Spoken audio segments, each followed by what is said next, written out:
ஆட்சியில் பங்கு, அதிகாரத்தில் பங்கு, அதிக சீட்டு வேணும் அப்படிங்கிற கோரிக்கையோடு காங்கிரஸ் தன்னுடைய பலத்தை வந்து திமுக கிட்ட காட்டிக்கிட்டு இருக்காங்க.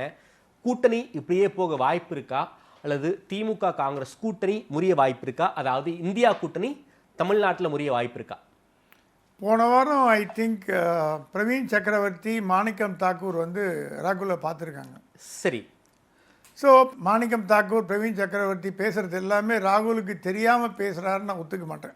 ராகுலுக்கு தெரிஞ்சுதான் பேசுறாங்க, ராகுலோட அப்ரூவலோட தான் பேசுகிறாங்க. ராகுல் சொல்கிறாங்கன்னா பிள்ளையும் கிள்ளி விட்டு தொட்டிலையும் ஆட்டி விடுறாரு அவர். சரி. ராகுலுக்கு எப்படியாவது தமிழ்நாட்டில் காங்கிரஸை வளர்க்கணும்னு ஆசை. சவுத் இந்தியாவில் தான் காங்கிரஸ் பலமாக இருக்குது. சரி. அதனால் தமிழ்நாட்டில் வந்து ஆட்சியை பிடிக்கிறதுங்கிறது முடியாத காரியம். காங்கிரஸால் தமிழ்நாட்டில் ஆட்சியை பிடிக்கிறது முடியாத காரியம்.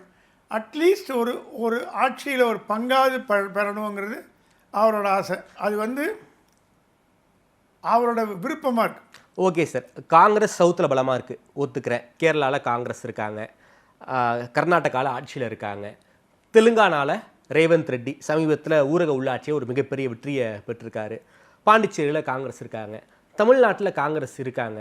ஆட்சியில் பங்கு கொடுத்தா மட்டும்தான் தமிழ்நாட்டில் காங்கிரஸை வளர்க்க முடியுமா சார்? காங்கிரஸை வளர்க்கறதுக்கு அதிகாரம் தேவை. எந்த ஒரு கட்சியுமே ஆட்சியில் இல்லைன்னா பலகீனம் ஆயிடுங்கிறது ஒரு ஒரு நிதர்சனமான உண்மை. ஓகே. காங்கிரஸ் வந்து ஒரு தேசிய கட்சி. ஆமாம் சார். அதுக்கு வந்து ஒரு அங்கீகாரம் தேவை அப்படிங்கிறது ராகுலோட எண்ணம்.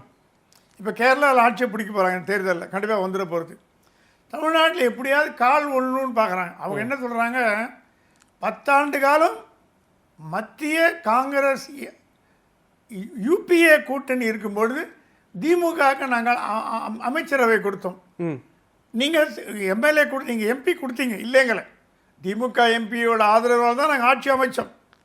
அதே நேரத்தில் ஆட்சியில் பங்கும் கொடுத்தோம். ஓகே. அப்படி இருக்கும்போது தமிழ்நாட்டில் கொடுக்கறதுல என்ன நஷ்டம் அப்படிங்கிறது இந்த விஜய் ஆதரவு காங்கிரஸ்காரர்களோட நிலைப்பாடு.